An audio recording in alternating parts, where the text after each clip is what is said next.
patient. What I've done so far is just treatment planned a workup. We're going to retain all these teeth. We're going to prep tooth 4, 5, 6, extract tooth number 7, 8.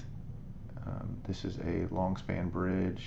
Tooth number 11 is actually in tooth number 10 site. I'm going to remove that. And then this tooth's questionable. 11's missing, 12's questionable. So the patient elected just to have it removed.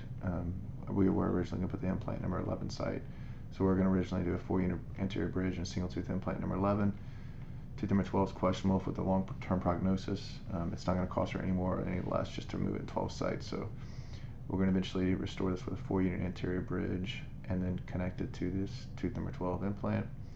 So what I've done so far is just imported the DICOM file into Blue Sky Bio Plan, and then import the a model scan. And then in the surfaces, I've just duplicated the model scan and changed the name to extract the teeth. Whenever you modify any of the models, you definitely want to duplicate it before you make changes, and you'll see what we'll do in a second. So in cross-sectional, you can see that it's real thin buccal plate. This is tooth number, or implant number 12, implant, and number 11 site, but this is removing the canine. A little bit better bone just because of the canine eminence.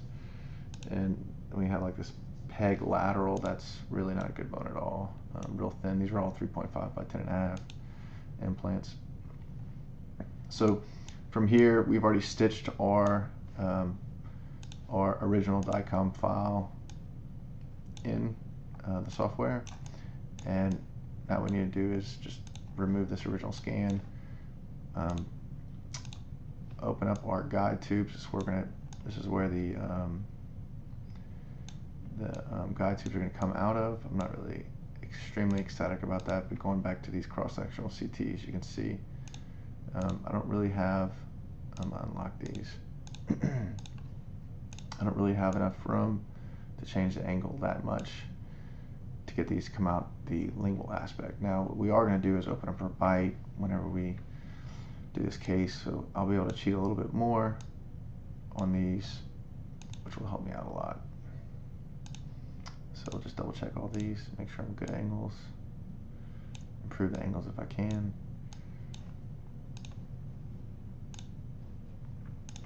Because I didn't like where the guide tubes landed. But you can see not a lot of bone, not great. Good bone up here, real thin facial plate, trying to stay outside the cortex. So turn our guide tubes on, and we're not going to do a direct cut for this case. We're actually going to do a custom kit, and we'll change all these to 2.1. Just make sure that they're 2.1 guide hole diameter, and that's going to be our pilot drill, which is a 2.0.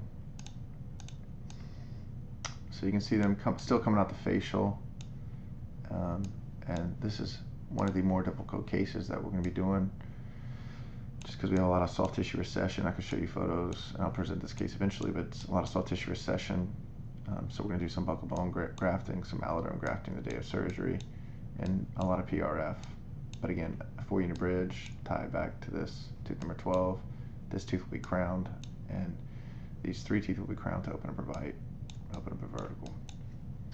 Alright, so this is what we're going to do. So we have 2 actually surfaces. Again, we have the model scan, which is just a CT rendering of our impression.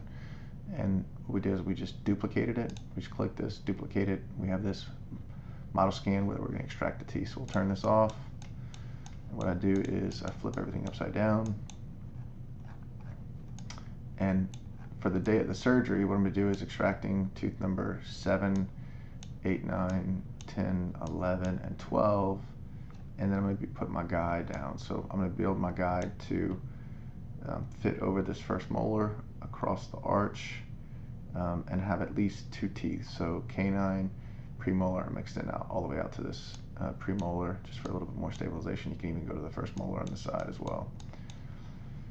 So what you do is you highlight, and then you go into cut tool, and you press shift, and you cut out this little area. You can see how it looks. You just want to make sure you're not cutting these back teeth here. You can even do it from this angle. which sometimes is a little bit easier. You just kind of want to get the gross part of it out, and again, angling the model like this, and not down. We'll double check this, make sure it looks good, and it does.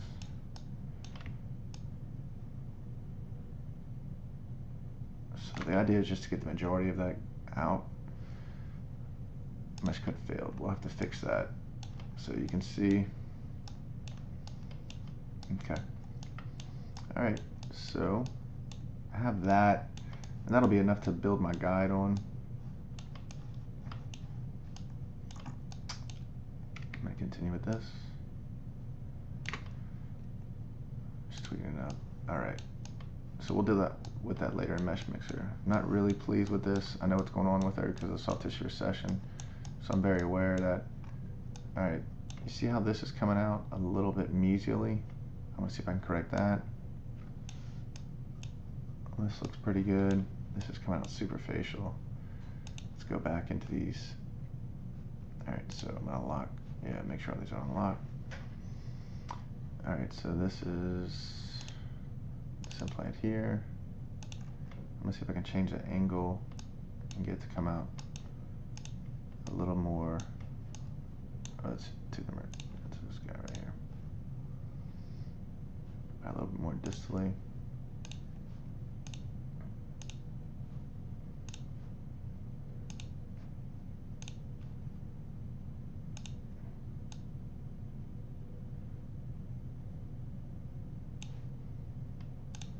See what that looks like.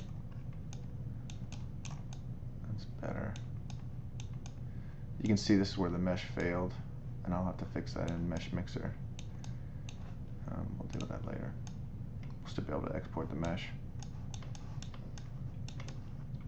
All right, so it doesn't have to look glamorously perfect in this. All we really have to do is go back to guide panel now, make sure that we're clicked on maxilla, make sure that we're on the model scan for the extraction to build our guide.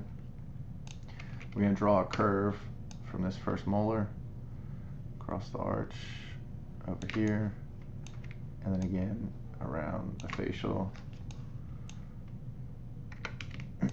holding shift key the whole way.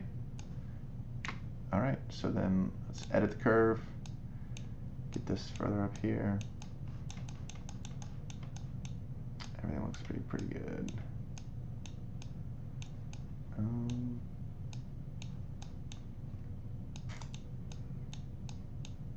right, liking what I'm seeing.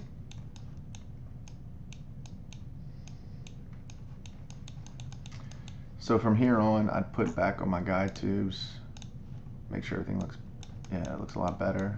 Again, I'm still facial number 12. Let me see if I can do anything with that. I'll have to bring this down to cover this area.